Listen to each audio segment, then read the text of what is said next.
मैं हूं आपके साथ में श्वेता गर्ग और आप देख रहे हैं एबी स्टार न्यूज और वक्त हो चला है देश दुनिया की तमाम बड़ी खबरों का।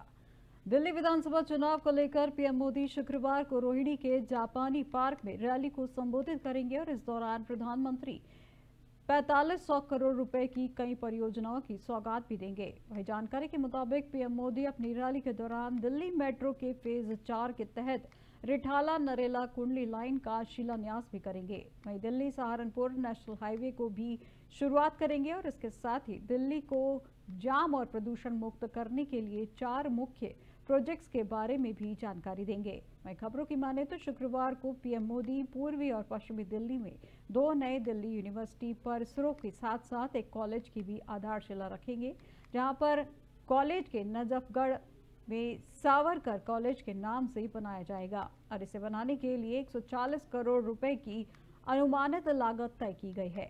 इस कॉलेज को 2021 में डीयू की कार्यकारी परिषद ने मंजूरी दी थी। वहीं कहा जा रहा है कि यूनिवर्सिटी ने पीएम मोदी को निमंत्रण भेजा है और प्रधानमंत्री कार्यालय से पुष्टि का इंतजार कर रहा है।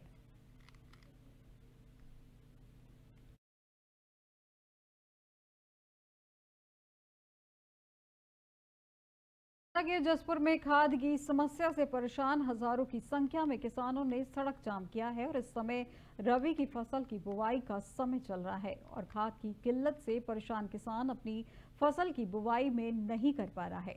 समय अधिक निकलने के कारण किसान आक्रोश में दिखाई दे रहा है, जिसको लेकर के जसपुरा थाना क्षेत्र अंतर्गत हजारों की संख्या में किसान एकत्रित हुए हैं और जिला प्रशासन तथा खाद्य समितियों के खिलाफ नारेबाजी करते हुए सड़क को जाम कर दिया है।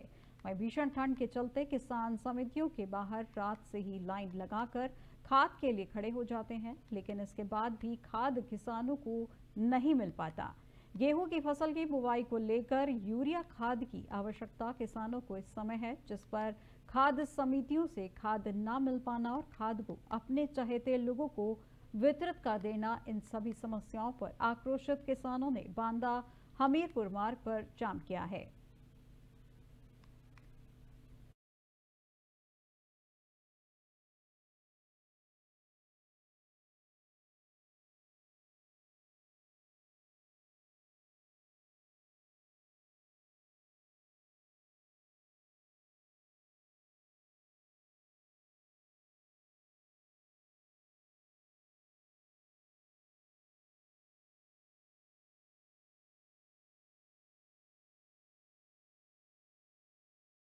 यूपी के संभल में राजा की बावड़ी की खुदाई का काम 11वें दिन भी जारी है, जहां खुदाई में बावड़ी की दूसरी मंजिल का गेट नजर आ रहा है। वहीं साफ सफाई और मलबा हटाने के बाद वहां तक पहुंचने का प्रयास किया जा रहा है, जिससे पहले खुदाई के दौरान बावड़ी के पहली मंजिल का पता चला था, जिसमें सीढ़ियां आदि नजर आ रही थी। ऐसे में सवाल उठ रहा है कि आखिर चंदौसी इलाके में स्थित ये राजा की बावड़ी कितने मंजिला है। हालांकि कुछ लोग इसके 3 मंजिला होने का दावा कर रहे हैं, लेकिन खुदाई के मलबा हटाने का काम पूरा होने के बाद ही इसका पता चल सकेगा। आपको बता दें कि राजा की बावड़ी में हाथों से और जेसीबी से मलबा हटाने का काम दर्जनों मजदूरों द्वारा किया जा रहा है। पिछले हफ्ते 12 से 15 फीट की खुदाई के बाद मजदूरों को बावड़ी की पहली मंजिल का तल मिला था, जहां कल इसके दूसरे तल का पता चला है। वहीं चंदौसी की यह बावड़ी कई दशकों से मिट्टी और कचरे के ढेर में दब गई थी, जहां इसके अंदर पुराने समय की पत्थरों से बनी संरचनाएं और सुरंगनुमा रास्ते पाए गए हैं। अब तो दर्जनों सीढ़ियां भी नजर आने लगी हैं, जिनके जरिए बावड़ी की गहराई में उतरा जा सकता है। इस बावड़ी में कुएं की तलाश भी की जा रही है। वहीं दूसरी मंजिल के अंदर से गैस निकले जैसी आहट भी आ रही है। वहीं फिलहाल एएसआई ने दूसरी मंजिल के अंदर जाने से मजदूरों को रोक दिया है।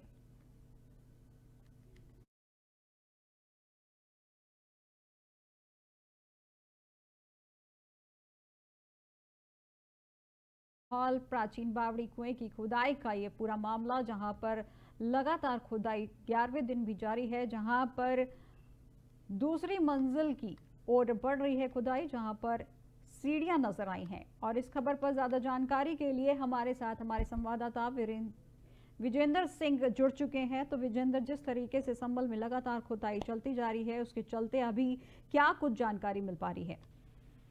जी बिल्कुल, मैं आपको बता दूं, जिस तरह से चंदौसी के लक्ष्मणगंज मोहल्ले में 2 हफ्ते से रानी की बावड़ी की जो खुदाई चल रही है वो तो वहां पर बुधवार को 13वां जो दिन था, तो भारतीय पुरातत्व विभाग की टीम लगातार वहां पर जो सर्वे कर रही है, जिसकी जो करीब खुदाई है वो 25 फीट तक जो खुदाई हो चुकी है। दूसरी मंजिल का जो गेट दिखाई देने लगा, हालांकि एएसआई टीम ने बुधवार को जब बावड़ी की दूसरी मंजिल के भीतर जाकर सर्वे किया तो जानकारी जो सामने आई थी कि बावड़ी की जो दीवारें हैं वो कमजोर जो है वो नजर आ रही हैं, तो वहां पर ऑक्सीजन की जो कमी के संकेत जो है वो एएसआई की तरफ से जो बताए जा रहे हैं। इसके बाद जो है जो भारतीय पुरातत्व विभाग की टीम जो थी उसने मजदूरों को जो है अंदर जाने से जो है रोक दिया था। तो इसको लेकर लगातार जो है बावड़ी सुर्खियों में है। तो इसको लेकर जो यहाँ पर जो है चंदोसी की जो बावड़ी है, दूसरा जो फ्लोर है, इसकी आज जो खुदाई जो है इसकी चल रही थी, तो बावड़ी के कुछ हिस्से में धुआं जैसी जो गैस होती है वो लगने लगी। तो खुदाई के लेवल को मामले की जो ठेकेदार ने जो बताया कि यहाँ पर जो मजदूरों को यहाँ पर सांस लेने में दिक्कत हो रही, तो उसी को लेकर जो है यह खुदाई जो है रुकवा दी गई है और अंदर एएसआई ने अंदर जाने को मजदूरों को रोक दिया है। जी विजेंद्र, जिस तरीके से आपने भी बताया कि वहां पर गैस के रिसाव की भी जानकारी मिली थी, जिसके चलते एएसआई ने मजदूरों को अंदर जाने के लिए मना कर दिया, उस गैस के संबंध में क्या कुछ जानकारी मिल पा रही है? आखिर किस तरीके की गैस का रिसाव वहां से आ रहा है? जी बिल्कुल, मैं आपको बता दूं, जिस तरह से एएसआई ने जो यहाँ पर बताया है कि जिस तरह से अंदर जा रहे थे, तो अंदर जो सांस लेने में जो है लोगों को, जो मजदूर थे उनके लिए तकलीफ हो रही थी। उसी के बाद से जो है यहाँ पर जो है सर्वे चल रही थी और खुदाई चल रही थी। उसके बाद से जो काम रोक दिया गया है, मजदूरों को अंदर जाने के लिए एएसआई ने मना कर दिया है। उसके बाद एएसआई का कहना है कि कुछ जो एक्सपर्ट के टीम के द्वारा जो निरीक्षण कराया जाएगा, उसके बाद मालूम पड़ेगी कौन सी गैस है, किस वजह से जो है यहाँ पर सांस लेने से जो है दिक्कत हो रही है। जी विजेंद्र, जिस तरीके से बताया जा रहा है कि इस खुदाई के दौरान सीढ़े जैसा एक रास्ता दिखाई जा रहा है, उसके साथ साथ और क्या कुछ देखने को मिला है और क्या क्या चीजें इस खुदाई के दौरान सामने आई हैं? जी बिल्कुल, मैं आपको बता दूं, जिस तरह से लगातार 2 सप्ताह से लगातार बावड़ी की जो खुदाई है चल रही है, उसके बाद से ही जो पहले और दूसरे दिन जो है जेसीबी से इसकी खुदाई की गई थी। उसके बाद से नगर पालिका के जो मजदूर हैं उनके द्वारा खुदाई की जाए, तो ऊपर की मंजिल जो है वो साफ है, उसमें अंदर 4 कमरे और उसे जो ये कुआं जो है वो उसमें दिखाई दे रहा है। और जो दूसरी मंजिल है, उसकी दूसरी मंजिल की जो खुदाई जो है मजदूर कर रहे थे, तो वहां पर जो है सांस लेने में जो है वो दिक्कत आ रही थी। उसके बाद से जो है उसके लिए जो है खुदाई को रोक दिया गया है। जी बहुत बहुत शुक्रिया विजेंद्र, हमारे साथ इस खबर पर जुड़ने के लिए। ये थे हमारे संवाददाता विजेंद्र सिंह यादव, जिन्होंने बताया कि प्राचीन बावड़ी कुएं की खुदाई का जो मामला है उसकी दूसरी मंजिल की ओर बढ़ गई है और खुदाई में दूसरी मंजिल की सीढ़ियां भी सामने नजर आने लगी हैं और इसी के साथ ही एक सुरंग जैसा दरवाजा भी दिखने लगा है। बताया जा रहा है कि लगातार यहाँ पर खुदाई का सिलसिला जारी है, जिसको 11 दिन हो चुके हैं और इसी के चलते नई चीजें सामने आ रही है। उसमें यह भी बताया जा रहा है कि अभी हाल ही में सुरंग के अंदर से कुछ गैस जैसा रिसाव का पता चला था, जिसके चलते एएसआई ने वहां के मजदूरों को अंदर जाने के लिए मना कर दिया है। पर वहीं उसकी जांच पड़ताल की जा रही है, आखिर किस तरीके की गैस का रिसाव हो रहा है।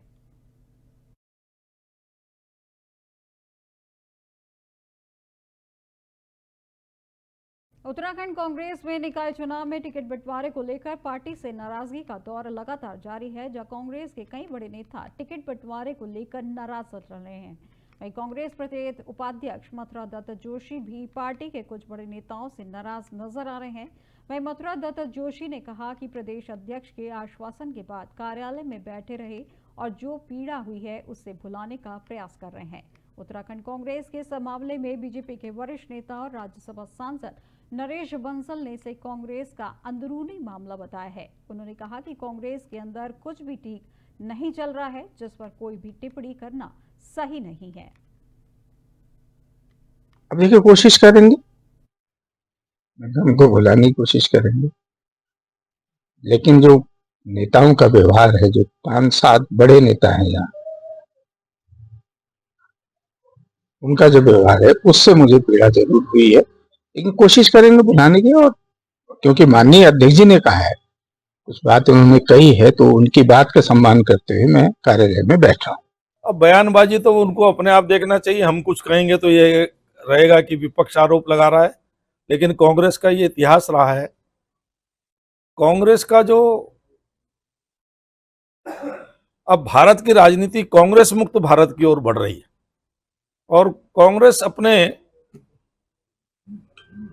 बड़े दुर्दिनों से गुजर रही है, इसलिए कोई टिप्पणी न करना ही अच्छा है। अब देखिए, कोशिश करेंगे, उनको भुलाने की कोशिश करेंगे, लेकिन जो नेताओं का व्यवहार है, जो 5-7 बड़े नेता हैं यहाँ, उनका जो व्यवहार है उससे मुझे पीड़ा जरूर हुई है, लेकिन कोशिश। मुजफ्फरनगर जनपद के खतौली थाना क्षेत्र में इस्लाम नगर में भी 50 वर्ष पुराना मंदिर बंद मिला है, जो कि पिछले 2 सालों से बंद पड़ा है, जो कि मुस्लिम बाहुल्य क्षेत्र में स्थित होने के कारण अब वहां पर कोई पूजा पाठ करने के लिए नहीं जाता। आज मंदिर बंद होने की सूचना पर हिंदू संगठन के लोग मौके पर पहुंचे हैं और मंदिर खोलने की मांग की है। वहीं पुलिस भी मौके पर पहुंच गई और जमीन मालिक से बैठकर बात करने की बात कहकर मामला शांत करवाया। हिंदू संगठन के कार्यकर्ताओं का आरोप है कि भूमाफियाओं द्वारा इस मंदिर पर कब्जा किया गया है और आपको बता दें कि ये मंदिर आलोक गोयल की जमीन पर बना है और ये मंदिर आलोक गोयल द्वारा ही बनवाया गया था। जब आलोक गोयल यहां से गए तो उन्होंने मंदिर की मूर्तियां खंडित होने के बाद दूसरे स्थान पर शिफ्ट करने की बात कही थी और ये मंदिर आलोक गोयल द्वारा अपना पर्सनल मंदिर भी बताया गया है। हालांकि अभी भी बंद पड़े मंदिर के अंदर दीवार पर माता की मूर्तियां बनी हुई हैं और पुलिस द्वारा आलोक गोयल के आने के बाद हिंदू संगठन व आलोक गोयल के बीच में वार्ता होगी, तब तक मंदिर पर कोई कुछ भी नहीं करेगा।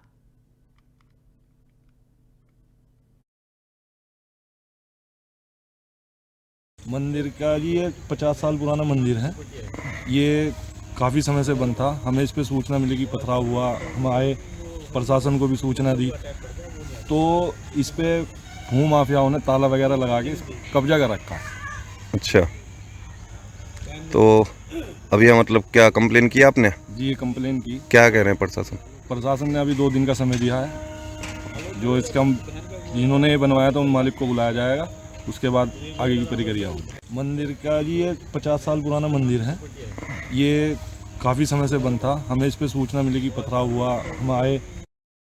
जारी है जहां इस्लाम नगर में मिला है 50 वर्ष बंद पुराना मंदिर, जहां मुस्लिम बस्ती में 2 साल से बंद पड़ा था मंदिर, जहां पर मंदिर खुलवाने पहुंचे हैं हिंदू संगठन के लोग। और इस खबर पर ज्यादा जानकारी के लिए हमारे साथ हमारे संवाददाता विनय मुंडे लाइन पर जुड़ चुके हैं। तो विनय, जिस तरीके से 50 साल से बंद पड़े मंदिर की जानकारी हुई है, उसके संबंध में क्या कुछ जानकारी मिल पा रही है? देखिए, आपको बताना चाहूंगा, पूरा मामला खतौली थाना क्षेत्र के इस्लाम नगर का है, जहां पर 50 वर्ष पहले बना हुआ मंदिर मिला है और जो 2 साल से बंद पड़ा था। वहां पर हिंदू संगठनों ने पहुंचकर मंदिर को खोलने की मांग की है। आपको बताना चाहूंगा, जब संभल में मंदिर मिला है, जब से लगातार अलग अलग जो मुस्लिम क्षेत्र है वहां पर बंद पड़े मंदिरों को खोलने की मांग हिंदू संगठन और हिंदू समाज द्वारा लगातार की जा रही है। हिंदू संगठन ने पुलिस को मौके पर बुलाकर मांग की है कि मंदिर को खोला जाए। जी विनय, जिस तरीके से ये भी बोला जा रहा है कि एक शख्स ने ये बोला है कि ये उनकी जमीन पर बना है और ये उनका पर्सनल मंदिर है, तो इस पर्सनल मंदिर को बंद करने की जो भी प्रक्रिया है वो मालिक के द्वारा की गई है, तो इस पे हिंदू संगठन को क्या आपत्ति है? जी, आपको बताना चाहूंगा, जो मंदिर है मुस्लिम बाहुल्य क्षेत्र में है। पहले यहाँ पर पूजा पाठ होती थी, लेकिन बाहुल्य क्षेत्र होने की वजह से यहाँ पर लोग 2 साल से हम पूजा पाठ नहीं कर रहे हैं। वहाँ पर जो पहले जो लोग रहते थे वो वहाँ पर पूजा पाठ करते थे, लेकिन मुस्लिम आबादी ज्यादा होने के कारण वहाँ पर अब हिंदू जो समाज के जो लोग हैं वहाँ से दूसरी जगह शिफ्ट हो गए और वो 2 साल से वहाँ पूजा पाठ नहीं कर रहे हैं। आज हिंदू संगठनों ने मांग की है कि मंदिर को खोला जाए और जो आलोक गोयल नाम के व्यक्ति है जो मंदिर अपना बता रहे हैं, उसको भी हिंदू संगठन उनसे ही मांग कर रहे हैं कि आप मंदिर को खुलवाइए, यहाँ पूजा पाठ पूजा अर्चना होगी। जी विनय, इसी के साथ ये भी बताया जा रहा है कि जो आलोक गोयल ने अपनी जमीन पर जो मंदिर बनवाया है उसके लिए कहा जा रहा है कि उनके आने का इंतजार कर रहे हैं। क्या ऐसा है कि आलोक गोयल कहीं यहाँ से बाहर रहते हैं जिसके चलते उनके आने का इंतजार किया जा रहा है? जी बिल्कुल, आलोक गोयल अब यहाँ इस जगह से कोई किसी और दूसरी जगह पर शिफ्ट हो गए हैं और हिंदू संगठन के लोग उनसे वार्ता कर रहे हैं कि मंदिर को खोला जाए और यहाँ पे पूजा अर्चना की जाए, जिससे जैसे पहले पूजा अर्चना होती थी इसी तरह यहाँ पर दोबारा पूजा अर्चना शुरू हो। जी जी, वहीं अब आलोक गोयल का इस पर क्या कहना है? जी, आलोक गोयल अभी आएंगे वहां पर और अपना पक्ष रखेंगे कि वो मंदिर उनकी जमीन में बना है या नहीं है। उनसे जो उनके पास जो डॉक्यूमेंट्स है जमीन के या उनके द्वारा बनाया गया है, वो अपना पक्ष रखेंगे। जी जी, बहुत बहुत शुक्रिया विनय हमारे साथ इस खबर पर जुड़ने के लिए। तो ये थे हमारे संवाददाता विनय मुंडे, जिन्होंने बताया कि मुजफ्फरनगर में एक 50 सालों से वर्ष बंद एक मंदिर मिला है, जिसको लेकर हिंदू संगठनों ने मांग की है इस मंदिर को दोबारा खुलवाने की। वहीं पर इसके मालिक आलोक गोयल ने का इंतजार किया जा रहा है, जिसके बाद इस पर फैसला लिया जाएगा।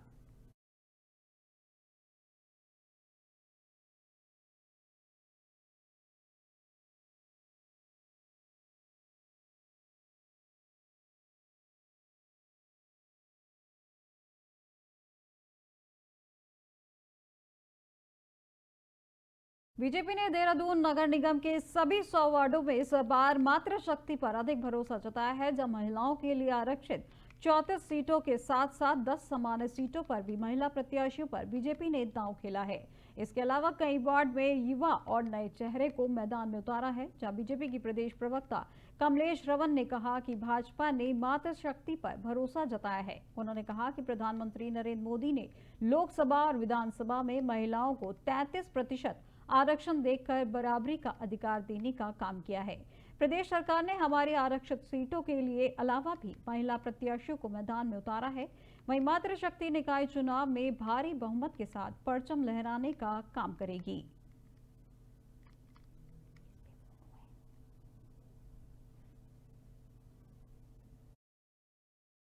देखिए, भारतीय जनता पार्टी का संकल्प है कि महिलाओं को आगे बढ़ाना है, और वही संकल्प पूरा करने के लिए उत्तराखंड के अंदर भी नगर निकाय के चुनाव में जिस तरीके से प्रधानमंत्री जी हमेशा महिलाओं को आगे बढ़ाने की बात करते हैं, उनको मान और सम्मान और बराबर का अधिकार देने की बात करते हैं, जिस तरीके से प्रधानमंत्री जी ने महिलाओं को लोकसभा और विधानसभा में 33% आरक्षण देकर के इतिहास रचने का काम किया, उसी प्रकार से राज्य में भी उत्तराखंड के, क्योंकि नगर निकाय के चुनाव है, तो यहाँ पर भी संगठन ने महिलाओं को आगे बढ़ाने के लिए जो हमारी सीटें आरक्षित थी उनके अलावा जो अतिरिक्त टिकट देने का काम किया है, तो मुझे लगता है कि इससे हमारी महिलाएं और आगे बढ़ने का काम करेंगी। देखिए, भारतीय जनता पार्टी का संकल्प है कि महिलाओं को से है, जहाँ पे उत्तराखंड बीजेपी ने मातृशक्ति पर जताया है भरोसा, जहाँ महिला प्रत्याशियों पर बीजेपी ने खेला है दाव।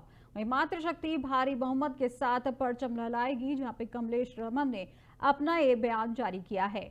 और इस पर अधिक जानकारी के लिए हमारे साथ हमारे bureau chief Ajay Pandey line पर जुड़ चुके हैं। तो अजय जी, जिस तरीके से नगर निकाय चुनाव को लेकर तैयारियां तेज हो गई हैं, वहीं पर अब प्रत्याशियों को लेकर भी चीजें सामने आ रही हैं, वहीं पर अब इस पर क्या कुछ जानकारी मिल पा रही है?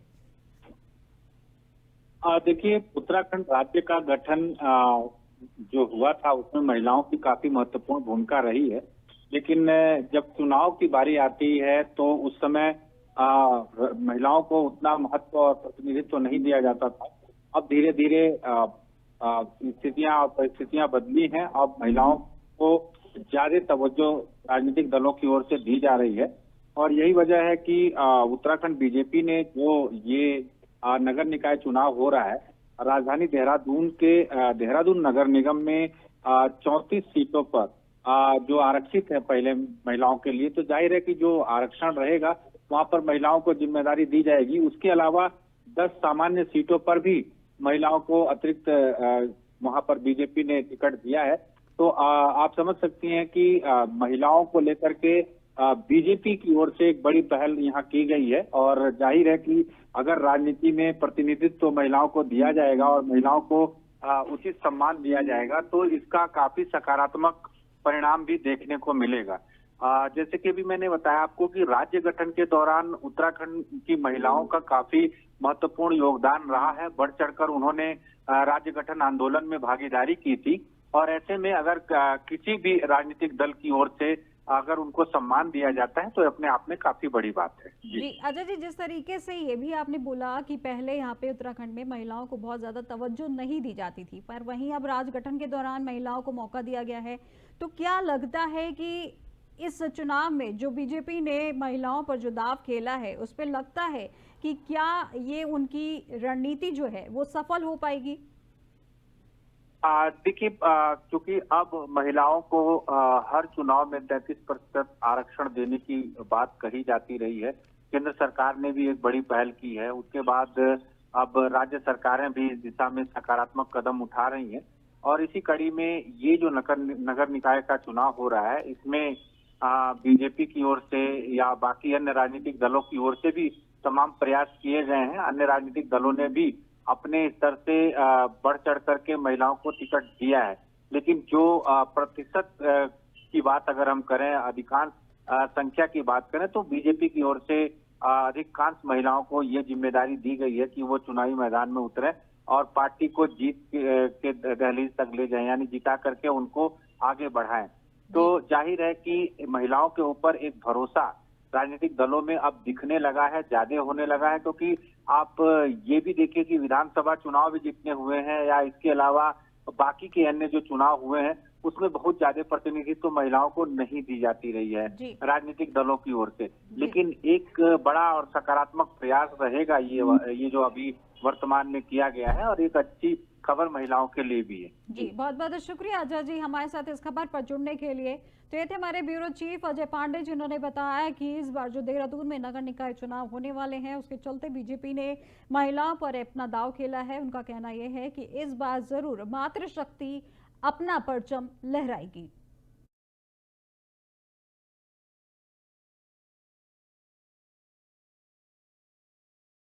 नगर निकाय चुनाव के मद्देनजर अल्मोड़ा में राजनीतिक सरगर्मी तेज हो गई है, जहां कांग्रेस से प्रदेश उपाध्यक्ष बिट्टू कर्नाटक, जिला संगठन मंत्री त्रिलोचन जोशी ने कांग्रेस से त्यागपत्र दे दिया है। वहीं आज कांग्रेस विधायक मनोज तिवारी ने एक प्रेस वार्ता का आयोजन किया, जिसमें आम आदमी पार्टी के जिला अध्यक्ष आनंद सिंह बिष्ट के साथ आधा दर्जन पदाधिकारी ने कांग्रेस का दामन थामा है और इसके साथ ही कई अन्य लोगों ने भी कांग्रेस की सदस्यता ली है।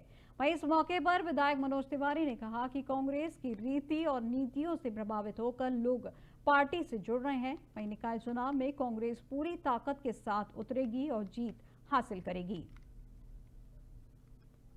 देखिए, कांग्रेस की नीतियों को लेके, कांग्रेस के संविधान की विचारधारा को लेके और पार्टी संगठन को लेके आज हमारे कई ऐसे आप पार्टी के जिलाध्यक्ष जी के साथ कई लोगों ने आज कांग्रेस की सदस्यता ली है और पूरे समर्पित भाव से कांग्रेस के लिए आजीवन अपना काम करने का संकल्प लिया है। मैं इनको बधाई देता हूँ। लगातार देखा जा रहा है कि कांग्रेस से जा रहे हैं लोग, फिर आ रहे हैं, क्योंकि कई कदावर नेता जो है कांग्रेस छोड़ चुके हैं। पदाधिकारियों ने इस्तीफा भी दिया है। देखिए, पार्टी ने इन सभी लोगों को बहुत सम्मान दिया जब इन्होंने दूसरी पार्टी से कांग्रेस की सदस्यता ली और हमेशा सम्मान दिया है और सम्मान देने का संकल्प लिया था। लेकिन मुझे समझ में नहीं आता है कि उन्होंने पार्टी छोड़ी है और मैं इस बारे में बहुत ज़्यादा कुछ टिप्पणी नहीं करना चाहता हूँ। देश दुनिया की तमाम बड़ी खबरों में फिलहाल बस इतना ही और अधिक जानकारी के लिए देखते रहिए एबीएस न्यूज़। नमस्कार।